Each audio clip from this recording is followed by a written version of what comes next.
ઓમ શ્રી ગણેશાય નમઃ. જય શ્રી કૃષ્ણ મિત્રો. એ વ્રત જીવ્રતની વ્રત કથા. નવ પરણ્યા પછી પહેલા અષાઢ વદ તેરસથી આ વ્રત લેવાય છે અને અમાસને દિવસે પૂરું થાય છે. એ દિવસે સવારે વહેલા નાહી ધોઈ એ વ્રત જીવ્રત નામની દેવીઓનું પૂજન કરે છે, ઉપવાસ કરે છે, ફળ ફળાદી ખાય છે, રાત્રે જાગરણ કરે છે. આ રીતે 5 વર્ષ સુધી વ્રત કર્યા પછી ઉજવાય છે. આ વ્રત પતિના દીર્ઘાયુ માટે છે. એક હતા બ્રાહ્મણ અને એક હતી બ્રાહ્મણી. બધી વાતે તેઓ સુખી હતા, પરંતુ એમને એક જ વાતનું દુઃખ હતું. એમને શેર માટીની ખોટ હતી. એમને કંઈ પણ સંતાન હતું જ નહીં. આથી તેઓ હંમેશા ચિંતા જ કર્યા કરે. અંતે બ્રાહ્મણે વિચાર કર્યો કે આ બધી ચિંતા છોડી દઈને તપ કરવા નીકળી પડું, મહાદેવનું તપ કરું અને શંકર ભગવાનને રીઝવું. આમ વિચાર કરીને એ ચાલી નીકળ્યા. ગામથી થોડેક દૂર ગયો ત્યાં ઘોર જંગલ આવ્યું. આ ઘોર જંગલમાં ચાલતો ચાલતો એ થોડેક દૂર ગયો ત્યાં એક મહાદેવનું મંદિર આવ્યું. જંગલમાં મહાદેવના મંદિરમાં કોણ આવે અને કોણ જાય? આ મહાદેવનું મંદિર તો અવવાવાળું હતું. તપ કરવા માટે આ જગ્યા સારી છે. અવાવરું મંદિર હતું માટે તપ કરવા માટે આ જગ્યા સારી છે એમ વિચારી બ્રાહ્મણ મંદિરમાં સાફસૂફ કરે છે અને ભગવાનની પૂજા કરવા બેસી જાય છે. 1 દિવસ, 2 દિવસ, 3 દિવસ એમ કરતાં કરતાં 5 દિવસ વીતી ગયા અને 6થો દિવસ પણ વીતી જ ગયો. તો એ મહાદેવજી પ્રસન્ન થયા નહીં. એટલામાં એક પારધી ત્યાં એક બકરું લઈને આવી ચડ્યો. એને તો જય મહાદેવ કહીને બકરાના ગળા ઉપર તલવારનો ઘા ફટકાર્યો. તરત જ મહાદેવજી પ્રસન્ન થયા અને બોલ્યા, માંગ માંગ, માંગે તે આપું. પારધી કહે, હે શંકર ભગવાન, મારે તો 7 દીકરા જોઈએ. મહાદેવ કહે, જા, તને 7 દીકરા થશે. અને પારધી તો વરદાન લઈને ચાલ્યો ગયો. આ જોઈ બ્રાહ્મણ તો વિચારમાં પડ્યા કે હું તો આટલા દિવસથી ભૂખ્યો તરસ્યો તપ કરી રહ્યો છું, છતાં મહાદેવજી પ્રસન્ન થતા નથી.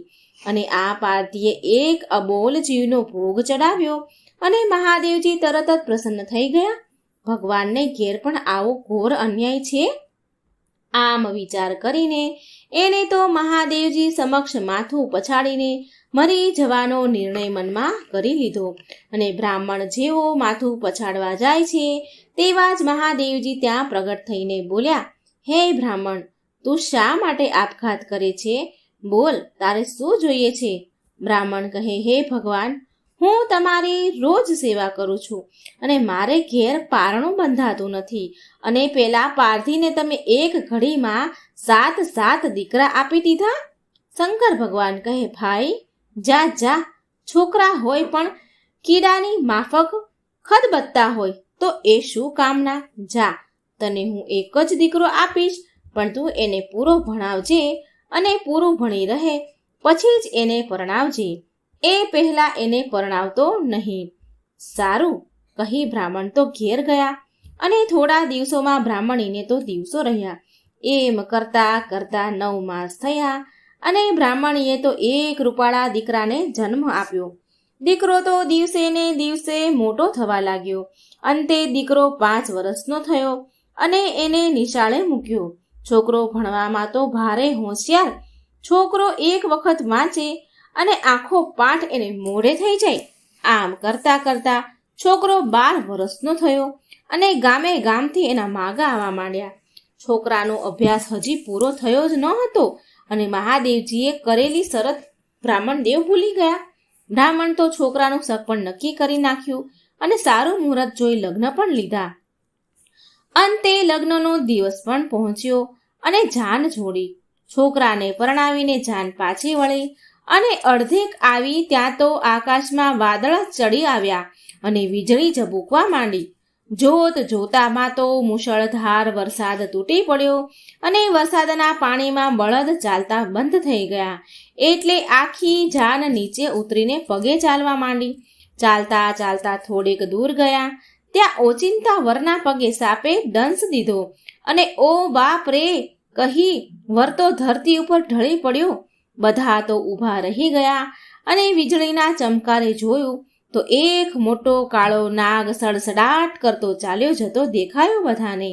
થોડી વારમાં વરનું શરીર લીલુંછમ થઈ ગયું, આંખો ફાટી ગઈ, મોઢામાં ફીણ આવ્યા અને વરરાજાનું પ્રાણ પંખેરું ઉડી ગયું.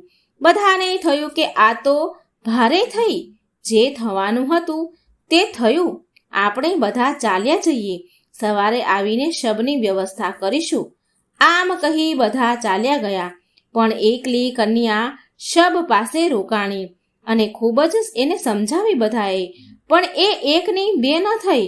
એ તો પોતાના પતિનું માથું ખોળામાં લઈને રસ્તા વચ્ચે રાતના ઘનઘોર અંધારામાં વરસતા વરસાદમાં ભીંજાતી બેઠી. એને બીક ન હતી કે કોઈ જંગલી પ્રાણી આવીને મારા પતિને ઉપાડી જશે તો એના જીવની ભારે અવગતિ થશે. બધા ચાલ્યા ગયા. પછી પેલી કન્યાએ પોતાના પતિનું શબ ખભા ઉપર ઉપાડ્યું અને પડતી આખડતી ચાલવા લાગી. એવામાં વીજળીના ચમકારે નજીકમાં મહાદેવનું દેરું જોયું અને એ ડેરામાં સબને લઈ ગઈ. સબને અંદર લઈ જઈને અંદરથી સાંકળ ભીડી દીધી. મધરાત થઈ અને એ વ્રતમાં આવ્યા. આવીને બારણું ખોલવા ગયા, ત્યાં બારણું અંદરથી બંધ. એટલે માં બોલ્યા, મારા ડેરામાં કોણ છે? મારા ડેરામાં કોણ છે? જે હોય તે કમાડ ખોલો. આ સાંભળી વહુ તો બિચારી ધ્રુજી ઉઠી. એણે તો બીતા બીતા બારણું ઉઘાડ્યું. એ વ્રતમાં એ વહુને જોતા જ પૂછ્યું, કોણ છે તું? વહુએ કહ્યું, હું એક દુખિયારી સ્ત્રી છું. દુઃખની મારી આપને આશરે આવી છું. પરણીને અમે આવતા હતા ત્યાં રસ્તામાં મારા સ્વામીને સાપ કરડ્યો છે. માતાજી, મારા સ્વામીને જીવતા કરો. મારું કહ્યું માને તો તારા સ્વામીને જીવતો કરું. હા, તમે જે કહેશો તે કરીશ. આમ કહ્યું અને શબ એક પડખું ફર્યું. થોડી વાર થઈ ત્યાં જીવ્રતમાં આવ્યા. તેમણે પણ એમ જ કહ્યું અને વહુએ જે કહેશો તે કરીશ એમ કહ્યું એટલે સબ બીજું પડખું ફેરવ્યું. થોડી વાર થઈ ત્યાં જયામાં આવ્યા. એમણે પણ વહુને એવું જ કહ્યું. ત્યારે શબમાં શ્વાસ ચાલતો થયો અને છેલ્લે પહોરે વિજયામાં આવ્યા. એમણે એ પ્રમાણે કહ્યું અને એમના કહ્યા પ્રમાણે વહુએ વર્તવાનું કહ્યું. એટલે વિજયામાએ અમૃતનો ખોબો ભરીને સબ પર છાંટ્યો.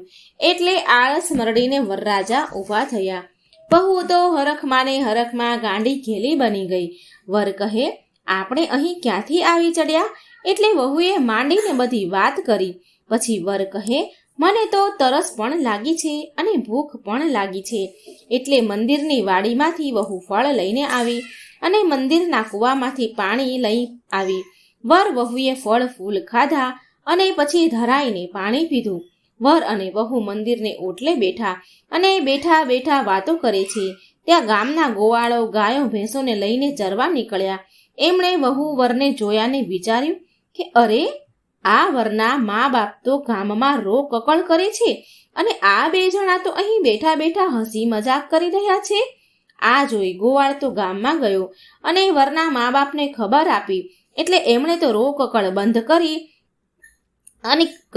કરી અને તપાસ કરી અને પછી જાન જોડીને વર કન્યાને તેડી ગયા. ઘેર જઈને એમના સામૈયા થયા.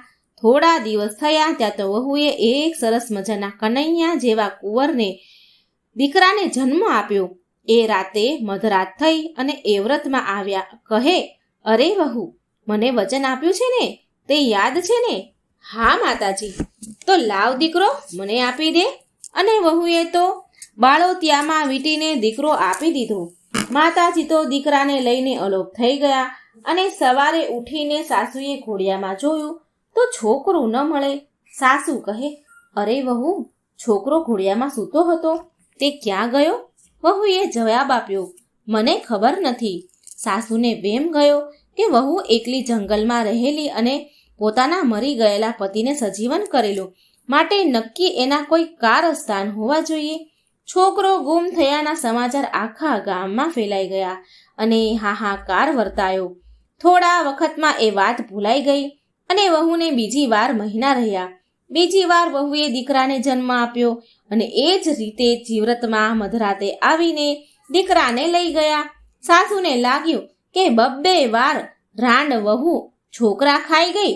ત્રીજી વાર એવું બન્યું અને સાસુ તો લાકડી લઈને આખી રાત ચોંકી કરતી બેઠી ખાટલા પાસે.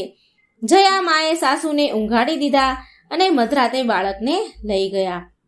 સવાર પડી અને પાછી રોકકળ ચાલુ થઈ અને આ વાત સીધી જ રાજા પાસે ગઈ. ચોથી વખત વહુએ દીકરાને જન્મ આપ્યો. હવે આ વખતે તો રાજા પોતે ઉઘાડી તલવારે ઘોડિયા પાસે બેઠો અને ચોકી કરવા લાગ્યો. મધરાત થઈ અને વિજયામાં આવ્યા. દર વખતની જેમ રાજાને પણ વિજયામાએ ઊંઘાડી દીધો અને બાળકને લઈને ચાલતા થયા. સવારે રાજાએ ઉઠીને ઘોડિયામાં જોયું તો છોકરો ન મળે. સાસુએ તો માથું ને પેટ બેય ફૂટવા માંડ્યા અને કહેવા લાગ્યા, રાંડ ચૂડેલ, મારા 4 દીકરા ખાઈ ગઈ તોય તું ધરાઈ નહીં. પણ વહુ વિચારી શું બોલે. 5મી વખત વહુને દાડા રહ્યા અને આ વખતે દીકરી આવી. દીકરી જીવતી રહી, દીકરીને કોઈ લઈ ગયું નહીં. એટલે વહુ કહે, બા, મારી ગોરડી જમાડવી છે. આજે મારું વ્રત પૂરું થયું છે. આ સાંભળી સાસુ તો ગુસ્સે જ થઈ ગયા. સાસુ કહે, તને ફાવે તેમ કર, મને કંઈ પૂછીશ નહીં. અને વહુએ વ્રતનું ઉજવણું કર્યું.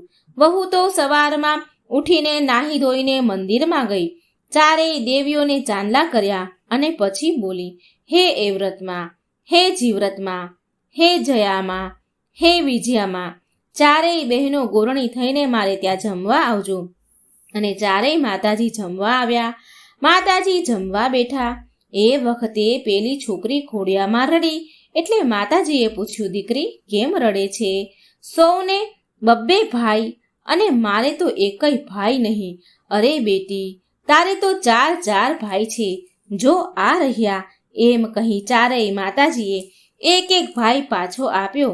4 માતાજી 4 દીકરા આપીને પાછા ગયા અને વહુને 4 દીકરા પાછા મળ્યા. વહુએ સાસુને, સસરાને અને પોતાના પતિને માંડીને બધી જ વાત કરી કે પોતાના પતિને બચાવવા માટે પોતે 4 દીકરાનો ભોગ આપ્યો હતો અને એ 4 દીકરા આજે પાછા મળ્યા છે. ત્યારે સૌએ વહુના વખાણ કરવા માંડ્યા. હે એ વ્રતમાં, હે જીવ્રતમાં, હે જયામાં, હે વિજયામાં, તમે જે આ પરણેલી નવી વહુને ફળ્યા, એવા આ વ્રત કથા કરનારને, વ્રત કથા સાંભળનારને બધાને જ ફળજો. જય એ વ્રત જીવ્રત માતા. મિત્રો, વાર્તા સારી લાગે તો વિડીયોને લાઈક કરજો, શેર કરજો અને આ ચેનલને સબસ્ક્રાઈબ કરવાનું ભૂલશો નહીં. જય શ્રી કૃષ્ણ. રાધે રાધે. Thank you.